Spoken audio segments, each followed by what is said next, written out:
Good afternoon. I'm Tyler Rowland, coming here from Paul G. Blazer High School, and I'm with Bardstown High School head coach James, or better known as Brewer, who played at the University of Louisville and also has coached at Bardstown. And Coach, it's good to be here with you. First off, talk about just the experience you had as a high school player and how that transitioned into college, because you can tell if you've come back to it, it's your passion, and have had a lot of success mentoring the kids. I had a lot of success. I had a lot of great coaches who helped me along the way.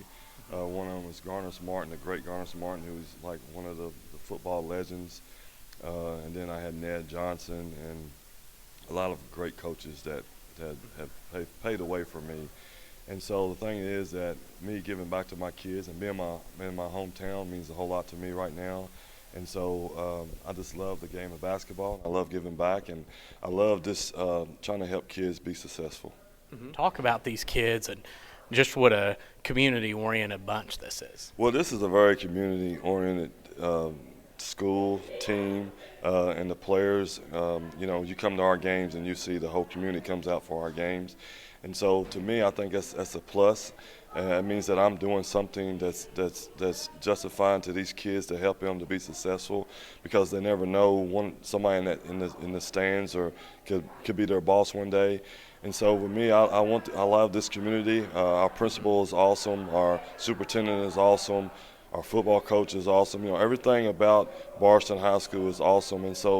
And it helps us with these kids to help them to be successful. And it helps that, I'm from Bardstown, and so I know a lot of people. And so for me I know the people that helped me to be successful are still around, and they have mentored me to give back. And so me paying it forward, I guess that's what it is. And I think it's God's calling for me to be home in Bardstown. And I pray every day that this is the right place for me and help me to guide these young men to be better young men. And that's something I take pride in.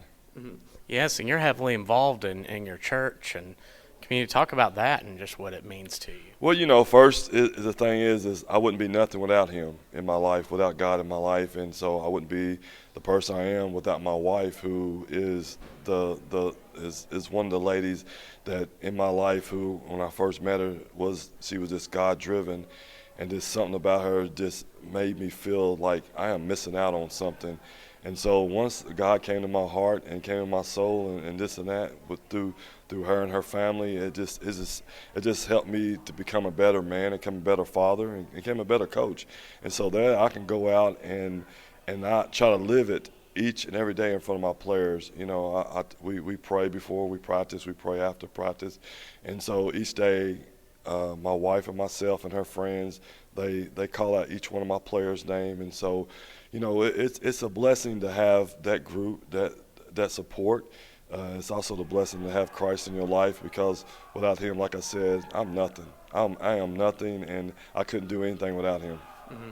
And also, when it comes to your college play, you were known as quite a good shooter. And what's a tip that you give people typically when it comes to and I'm sure someone watching maybe could see, what's a tip you give on shooting that Well, some of the tips I give on shooting is kind of a secret, because only people that I've really gave it to is my daughter and my son, and my daughter has beat me once in shooting, and so I don't give that tip out too much, but no, really it's just repetition and just going in the gym, and you gotta have that mindset. Like, I have a lot of good players on my team that can shoot the ball really, really well, and sometimes they challenge me, and so I noticed that when they get up, they tend to laugh and giggle when I'm all business, because at the end of the day I'm out to finish. And so when it comes to finishing, I call it focus, form, and finish. And that's the best thing that I can tell you, is that you got to focus, and you got to keep your form, and you got to finish. And you never miss two in a row. That's the key. Once you miss two in a row, then I got you. That's a good way to look at it. And lastly, your nickname, Boo. Where did that originate? That originated when I was little. I had my Aunt Vicky, and I had a grandma, and it was one day during the storm.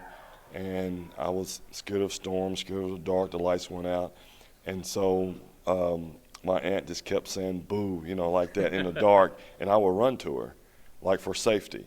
Uh-huh. And then when it was light, she would always say "boo" like that, and I was like, in the back of my mind, I'm thinking it's dark, but we know it's light, and so I would run straight to her. And ever since, she always says "boo," and I always run to her, and then this name just stayed with me. That's really, really cool. Yeah, it's good to learn. Well, Coach, thank you for your time today, and be sure to stay tuned. Check local providers for Bardstown sports, and look forward to seeing you soon. Thank you, Tyler. I appreciate you all you do, man. Oh, thank you, brother. Yeah. Appreciate you.